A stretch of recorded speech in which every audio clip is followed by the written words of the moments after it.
ഓണം സീരീസിൽ ഇന്ന് നമുക്ക് നല്ലൊരു സദ്യ സാമ്പാറിൻ്റെ റെസിപ്പി നോക്കാം. സദ്യക്ക് സാമ്പാർ വയ്ക്കുമ്പോൾ നമ്മൾ സാധാരണ വീട്ടിൽ സാമ്പാർ വയ്ക്കുന്ന പോലെ എല്ലാ പച്ചക്കറികളും ചേർക്കില്ല.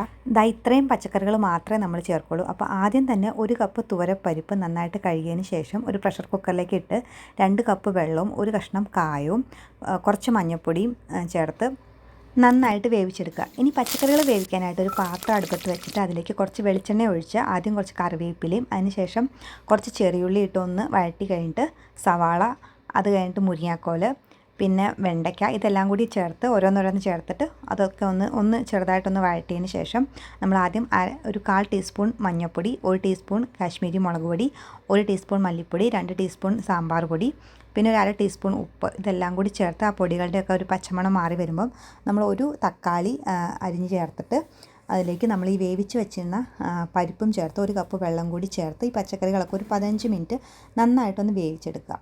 പച്ചക്കറികളൊക്കെ വെന്ത് കഴിയുമ്പോൾ നമ്മൾ കുറച്ച് പുളിക്ക് ആവശ്യമായിട്ടുള്ള വാളംപുളി പിഴിഞ്ഞൊഴിച്ച് കഴിഞ്ഞ് ഒന്നുകൂടി ഒന്ന് തിളപ്പിച്ചെടുത്ത് കഴിഞ്ഞാൽ നമ്മുടെ സാമ്പാർ. ഇനി കടുക് വറുത്തിടാനായിട്ട് ഒരു പാത്രത്തിൽ എണ്ണ ചൂടാക്കിയതിന് ശേഷം അതിലേക്ക് കടുകും ഉലുവയും ഉഴുന്നും, സദ്യ സാമ്പാറിൽ നമ്മൾ ഉഴുന്നും കൂടി ചേർക്കും. ഉഴുന്നും ചേർത്തൊന്ന് മൂത്ത് കഴിയുമ്പോൾ അതിലേക്ക് കറിവേപ്പിലയും വറ്റൽമുളകും കൂടി ചേർത്ത് അതൊന്ന് മൂപ്പിച്ച് സാമ്പാറിലേക്ക് ചേർത്ത് കഴിഞ്ഞാൽ നമ്മുടെ സദ്യ സ്റ്റൈൽ സാമ്പാർ റെഡിയായി. അപ്പോൾ എല്ലാവരും ട്രൈ ചെയ്ത് നോക്കുക.